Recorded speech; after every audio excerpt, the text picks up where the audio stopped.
Hello dear students, welcome to সাফল্য academy. Sourav স্যারের YouTube চ্যানেলে প্রত্যেককে স্বাগত জানাই। আশা করি তোমরা সবাই ভালো আছো। আজকে আমরা ডিয়ার স্টুডেন্টস চলে এসেছি তোমাদের সামনে একটা খুব ভালো ভিডিও নিয়ে, যেখানে আমরা পিএসসি ক্লার্কশিপ 2019-এ যে জিকে কোশ্চেনগুলো এসছে তার উপর ডিসকাশন আমরা করব। তাই তোমরা প্রত্যেকে ভিডিওটা ফার্স্ট টু লাস্ট অবধি দেখো, কেউ ভিডিওটা স্কিপ করো না। আর অবশ্যই ভালো লাগলে আমাদের চ্যানেলটা সাবস্ক্রাইব করে দিও। আচ্ছা, পরবর্তী দেখি নেক্সট আমরা চলে আসি। পরবর্তী আমাদের চলে আসছে নেক্সট কোশ্চেন। খেলা থেকে অনেকগুলো কোশ্চেনে দিয়েছে দেখতে পাচ্ছি। বলছে which Indian cricketer has scored the highest number of double centuries in test. অর্থাৎ টেস্ট খেলায় কোন ভারতীয় ক্রিকেটার সর্বাধিক 20 রান করেছে। এখানে যা অপশন আছে সুনীল গাভাস্কার, বিরাট কোহলি, সচিন তেন্ডুলকার, বীরেন্দ্র সেহবাগ। এখানে answer Virat Kohli is the correct answer. পরবর্তী কোশ্চেন দিয়ে কি বলছে, কোশ্চেন নাম্বার 17। 1984 সালের 14 এপ্রিল ব্রিটিশ সেনাবাহিনীকে পরাস্ত করে আয়রনে যেখানে ভারতীয় পতাকা উত্তোলন করেছে সেই জায়গাটার নাম হচ্ছে, এখানে অ্যান্সার হবে ডিয়ার স্টুডেন্টস আচ্ছা ময়রাং। অ্যান্সার ময়রাং। এখানে ইংলিশ আমাদের লেখা আছে, ইংলিশটা হবে where did the INA unfurl the Indian flag after the defeating the British on 14th April 1944? সঠিক অ্যান্সার বা correct answer is Moirang is the correct answer. চলো পরবর্তী কোশ্চেন দেখি। নেক্সট কোশ্চেন কি আসছে আমাদের স্ক্রিনে, বলছে in which year did India host the Commonwealth games. অর্থাৎ ভারত কমনওয়েলথ গেমস কবে অনুষ্ঠিত করে বা কমনওয়েলথ গেমস কোন বছর ভারতে অনুষ্ঠিত হয়। এ প্রসঙ্গে ডিয়ার স্টুডেন্টস বলে রাখি, কমনওয়েলথ গেমসে তারাই অংশগ্রহণ করে যারা কোনো না কোনো সময় ব্রিটিশদের অধীনে ছিল। আমরা যদি সারা বিশ্বের ইতিহাস দেখি, ম্যাক্সিমাম দেশে কিন্তু বিশ্বের যারা ব্রিটিশদের অধীনে কোনো না কোনো সময় ছিল, এবং যারা ছিল এবং তারা প্রত্যেকেই কিন্তু কমনওয়েলথ গেমস অংশগ্রহণ করতে পারে। তা আমাদের ভারতে কমনওয়েলথ গেমস কোন বছর হয়েছে এটা জানতে চেয়েছে। এটা সঠিক অ্যান্সার হবে 2010 ইজ দ্য কারেক্ট অ্যান্সার। আচ্ছা, পরবর্তী কোশ্চেন দেখি। নেক্সট কোশ্চেন কি বলছে, হু among the following was the first president of Indian National Congress. অর্থাৎ এই কোশ্চেনটা কিন্তু আমাদের পুলিশের পরীক্ষাতে এসছে, এবছর কেপি মেন্সে এসছে, যে নিম্ন উল্লিখিত ব্যক্তিগণের মধ্যে কে ভারতীয় জাতীয় কংগ্রেসের প্রথম সভাপতি ছিলেন। ডিয়ার স্টুডেন্টস, এর প্রসঙ্গে বলে রাখি 1885 সালে ইন্ডিয়ান ন্যাশনাল কংগ্রেস তৈরি হয়, যার father of Indian National Congress আমরা বলবো অ্যালান অক্টোভিয়ান হিউমকে। অ্যালান অক্টোভিয়ান হিউম যিনি হচ্ছে father of Indian National Congress. এবং 1885 সালে জাতীয় কংগ্রেসের প্রথম সভা অনুষ্ঠিত হয় মুম্বাইয়ের গোকুল দাস তেজপাল সংস্কৃত কলেজে। এবং এই অনুষ্ঠানে বা এই প্রথম যে সম্মেলন বা সভা, সেখানে সভাপতিত্ব করেন আমাদের WC ব্যানার্জি বা Umesh Chandra Banerjee. He was the first president of Indian National Congress. এবং পরীক্ষায় কোশ্চেনটা অনেকবারই এসছে। দাদাভাই নওরোজিও কিন্তু আমাদের জাতীয় কংগ্রেসের সভাপতিত্ব পদই হন পরবর্তীকালে। অ্যালান অক্টোভিয়ান যাকে আমরা বললাম, আর সুরেন্দ্রনাথ ব্যানার্জি এখানে লেখা আছে, এটা ভেরি ক্লোজ অপশন, তাহলে অ্যান্সার হবে WC ব্যানার্জি। আচ্ছা, এখানে দেখো অ্যান্সারটা দেওয়া আছে যে ভারতীয় জাতীয় কংগ্রেসের প্রথম সভাপতি ছিলেন উমেশ চন্দ্র ব্যানার্জি। আমরা উমেশ চন্দ্র ব্যানার্জির ছবিটা দেখতে পাচ্ছি, লেখা আছে Umesh Chandra Banerjee first president of Indian National Congress.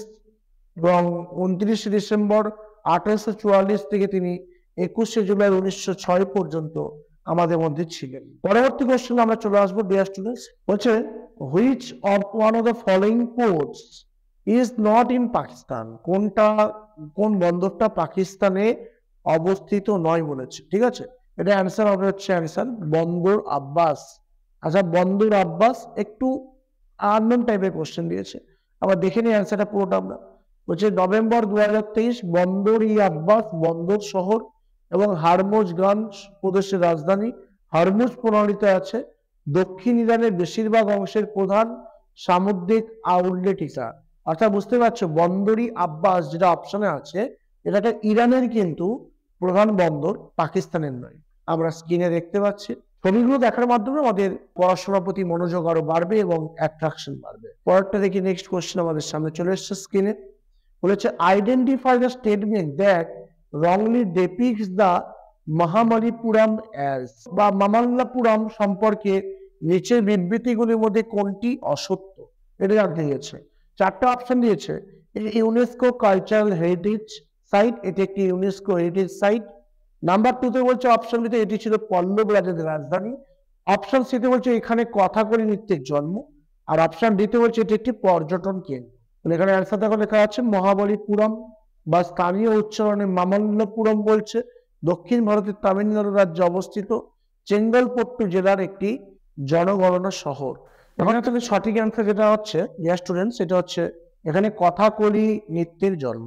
Next question স্ক্রিনে চলে এসছে, হচ্ছে which one of the following does not cause global warming. আমরা জানি বর্তমানে যত আমাদের গ্লোবাল সামিট হচ্ছে সেখানে প্রথমেই কিন্তু এই বিষয়টা নিয়ে আলোচনা করা হচ্ছে গ্লোবাল ওয়ার্মিং সম্পর্কে, অর্থাৎ বিশ্ব উষ্ণায়ন সম্পর্কে।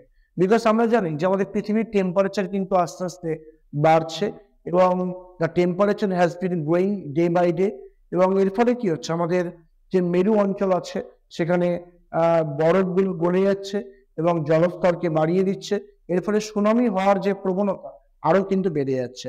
আর দেখা যাচ্ছে এখানে কোশ্চেনটা আছে বিশ্বের উষ্ণায়নের জন্য কোন কারণগুলো দায়ী নয় বলেছে। জীবাশ্ম জ্বালানির ব্যবহার এটা দায়ী অবশ্যই, পেট্রোল গাড়ি ব্যবহার এটা দায়ী, বাট সৌরশক্তির ব্যবহার এটা কিন্তু দায়ী নয়। তাহলে এখানে solar energy is not responsible for global warming, সৌরশক্তির ব্যবহার কিন্তু বিশ্ব উষ্ণায়নের জন্য দায়ী নয়। চলো পরবর্তী কোশ্চেন দেখি, তাহলে এখানে কি লেখা আছে দেখেও নি আমরা।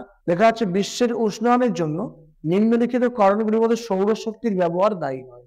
সূর্য পৃথিবীর জলবায়ুকে প্রভাবিত করতে পারে, তবে সাম্প্রতিক দশকগুলিতে আমরা যে উষ্ণতা প্রবণতা দেখেছি তার জন্য কিন্তু এটি দায়ী নয়। ঠিক আছে, আমরা এখানে একটা সোলার এনার্জির একটা পিকচার আমরা দেখতে পাচ্ছি স্ক্রিনে। পরবর্তী কোশ্চেন আমরা চলে আসবো। নেক্সট কোশ্চেন আমাদের স্ক্রিনে কি আসছে, ডিয়ার স্টুডেন্ট দেখতে পাচ্ছ আমরা এখানে যে বলেছে who among the following Nobel laureates did not have any significant connection with Kolkata. অর্থাৎ নিম্নে উল্লিখিত নোবেল পুরস্কার বিজয়ীদের মধ্যে কোন ব্যক্তির কলকাতার সঙ্গে কোনো যোগাযোগ ছিল না রয়েছে। এখানে অ্যান্সার হবে CV Raman is the correct answer. CV রমনের সঙ্গে কলকাতার সেরকম কোনো একটা কানেকশন ছিল না। আমরা দেখে নিই যে স্ক্রিনে আমাদের আর কি আসছে তথ্য। বলছে নিম্নে উল্লিখিত নোবেল পুরস্কার বিজয়ীদের মধ্যে যেগুলো অপশনে ছিল তাদের মধ্যে একমাত্র সিভি রমনের সঙ্গে কলকাতার বিশেষ কোনো রিলেশন ছিল না। আমরা তার ছবি দেখতে পাচ্ছি, সিভি রমন যিনি হচ্ছে 7 নভেম্বর 1888 থেকে 21 নভেম্বর 1970 আমাদের মধ্যে ছিলেন এবং সিভি রমন একজন নোবেল পুরস্কার প্রাপক, বা তার সঙ্গে কলকাতার বিশেষ কোনো সম্পর্ক ছিল না। পরবর্তী কোশ্চেন আমরা দেখে নিই। নেক্সট কোশ্চেন আমাদের স্ক্রিনে চলে আসছে, বলেছে নিম্নলিখিত রাজ্যগুলির মধ্যে কোনটিতে চায়ের উৎপাদন হয় না। আমরা জানি যে চা উৎপাদনে বর্তমানে প্রথম স্থানে আছে ভারতের আসাম, তারপর আছে পশ্চিমবঙ্গ। ঠিক আছে, তাহলে আসাম আর পশ্চিমবঙ্গ অপশনে এখন আছে, এই দুটো হবেই না, কারণ এখানে চা উৎপাদন হয়। ত্রিপুরাতেও কিন্তু চা উৎপাদন হয়। একমাত্র আমি জানি এখানে যা অপশন দিচ্ছে মধ্যপ্রদেশ, যেখানে কিন্তু চায়ের উৎপাদন হচ্ছে না। Which are the following states in India is not a tea growing state. তাহলে answer is Madhya Pradesh is the correct answer. আচ্ছা, নেক্সট কোশ্চেন আমাদের স্ক্রিনে আসছে কি, বলেছে who was the first chairman of India's atomic energy commission. অর্থাৎ ভারতের পরমাণু শক্তি কমিশনের প্রথম সভাপতি কে ছিলেন। এটা অ্যান্সার হবে আমাদের হোমি ভাবা। হোমি ভাবা যিনি হচ্ছে ভারতের পরমাণু কমিশনের প্রথম সভাপতি ছিলেন। হোমি জাহাঙ্গীর ভাবা যিনি হচ্ছে 1948 সাল থেকে 1966 সাল পর্যন্ত ভারতীয় পরমাণু শক্তি কমিশনের প্রথম চেয়ারম্যান ছিলেন। আচ্ছা, বলেছে the first Indian governor general of independent India. অর্থাৎ স্বাধীন ভারতের প্রথম ভারতীয় গভর্নর জেনারেল কে ছিলেন। স্বাধীন ভারতের প্রথম ভারতীয় কিন্তু বলেছে, যদি ভারতীয় না বলতো তখন আমরা অন্য কিছু ভাবতাম, আর অপশনও সবই ভারতীয়দের নামে দিয়েছে। এখানে অ্যান্সার হবে সি রাজা গোপালাচারী, মানে চক্রবর্তী রাজা Gopalachari is the correct answer. তিনি কিন্তু শুধুমাত্র স্বাধীন ভারতের প্রথম ভারতীয় গভর্নর জেনারেল ছিলেন না, তিনি ছিলেন আমাদের পশ্চিমবঙ্গের প্রথম গভর্নর। ঠিক আছে, এখন যেমন আমাদের আছেন সিভি আনন্দ বোস পশ্চিমবঙ্গের গভর্নর, এবং পশ্চিমবঙ্গের প্রথম কিন্তু গভর্নর ছিলেন কিন্তু আমাদের চক্রবর্তী রাজা গোপালাচারী। তার ছবি আমরা স্ক্রিনে দেখতে পেলাম। পরবর্তী কোশ্চেন আমাদের পিএসসি ক্লার্কশিপে লাস্ট ইয়ারে যে কোশ্চেনগুলো এসছে জেকে এর উপরে, সেগুলো নিয়ে আমরা ডিসকাশনে আছি। তোমরা অবশ্যই দেখতে থাকো, এবং যদি তোমাদের কোনো মতামত থাকে আমাদের কমেন্টে লিখে পাঠাও, এবং অবশ্যই সাবস্ক্রাইব করতে কিন্তু ভুলবে না। পরবর্তী কোশ্চেন কি বলছে, which was not Portuguese colony in India, অর্থাৎ পর্তুগিজদের কোনটি কলোনি ছিল না বলেছে, কোনটি অতীতে পর্তুগিজদের কলোনি ছিল না। এখানে পুডুচেরি বা পন্ডিচেরি আছে, চন্দননগর, গোয়া, আর লেখা আছে আন্দামান ও নিকোবর দ্বীপপুঞ্জ। এখানে ডিয়ার স্টুডেন্ট সঠিক অ্যান্সার হলো চন্দননগর। চন্দননগর আমরা জানি জগদ্ধাত্রী পুজোর জন্য বিখ্যাত, এবং এটা ফরাসিদের একটি গুরুত্বপূর্ণ কলোনি ছিল, বাট পর্তুগিজদের কিন্তু ছিল না। পরবর্তী কোশ্চেন বলছে which one of the following states is not a member of BIMSTEC, অর্থাৎ বিমস্টেক হচ্ছে একটা গোষ্ঠী, এই বিমস্টেক গোষ্ঠীর মধ্যে কোন দেশটি বিমস্টেকের সদস্য নয় জানতে চেয়েছে। এখানে সঠিক অ্যান্সার হবে আমাদের বিমস্টেকের সদস্য নয়, অ্যান্সার পাকিস্তান। এখানে লেখা যাচ্ছে যে নিম্নলিখিত রাষ্ট্রগুলির মধ্যে পাকিস্তান যে হচ্ছে বিমস্টেক গোষ্ঠীর সদস্য নয়, বাকি যে দেশগুলোর নাম দিয়েছে তারা প্রত্যেকেই কিন্তু বিমস্টেকের সদস্য। ঠিক আছে, তার মধ্যে আমাদের আছে ইন্ডিয়া আছে, শ্রীলঙ্কা আছে, মায়ানমার আছে, বাট পাকিস্তান ওয়াজ নট বা is not the member of BIMSTEC. আচ্ছা, পরবর্তী কোশ্চেন আমরা চলে আসি। নেক্সট কোশ্চেন আমাদের স্ক্রিনে চলে আসছে, বলছে which one of the following countries was recently in the news of burning of the world's largest rainforest, অর্থাৎ আমাদের বিশ্বের বৃহত্তম রেন ফরেস্টে অগ্নিকাণ্ডের জন্য সাম্প্রতিককালে কোন দেশের নাম সংবাদ শিরোনামে চলে এসছে। এটা অ্যান্সার হবে কি, যেখানে আমাদের দেখতে পেয়েছি একটা দাবানল সৃষ্টি হয়েছিল, এটা 2019-এর কারেন্ট অ্যাফেয়ার্স একটা কোশ্চেন। অ্যান্সার, সঠিক অ্যান্সার ব্রাজিল। সঠিক answer Brazil is the correct answer. আমরা দেখতে পাচ্ছি যে বিশ্বের বৃহত্তম রেন ফরেস্ট, যেখানে অগ্নিকাণ্ডের জন্য সাম্প্রতিককালে ব্রাজিল দেশের নাম সংবাদ শিরোনামে চলে এসেছে।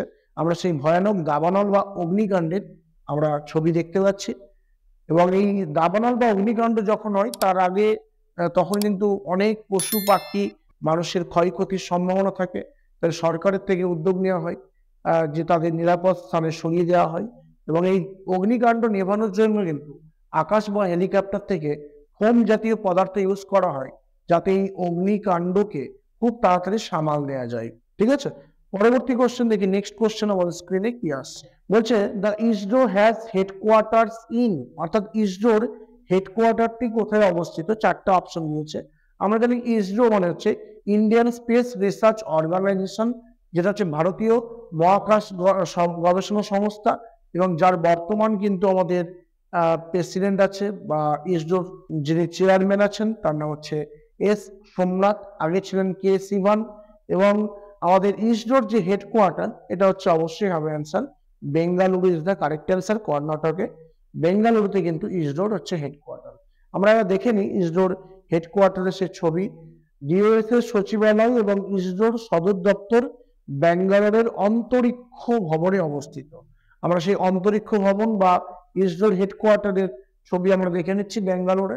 ঠিক আছে, তাহলে আমরা যে জিকে গুলো ছিল আমাদের অবশ্যই ইম্পর্টেন্ট জিকে, এবং এখান থেকে পরীক্ষায় কিন্তু প্রশ্ন এসছে, এবং প্রত্যেকটা কিন্তু পিএসসি ক্লার্কশিপের প্রিভিয়াস ইয়ারের কোশ্চেন। আশা করি তোমাদের ভিডিওটা ভালো লেগেছে। ভিডিওটা ভালো লাগলে প্রত্যেকে তোমরা চ্যানেলটা সাবস্ক্রাইব করে দিও, লাইক এবং কমেন্ট করতে ভুলবে না, এবং অবশ্যই তোমরা আমাদের পাশে থেকো, এবং তোমাদের যদি কোনো ডিমান্ড থাকে তোমরা কমেন্ট বক্সে লিখে পাঠাও। অবশ্যই তোমরা ভিডিওটা দেখতে থাকো এবং আমাদের চ্যানেলটা সঙ্গে থাকো। ধন্যবাদ।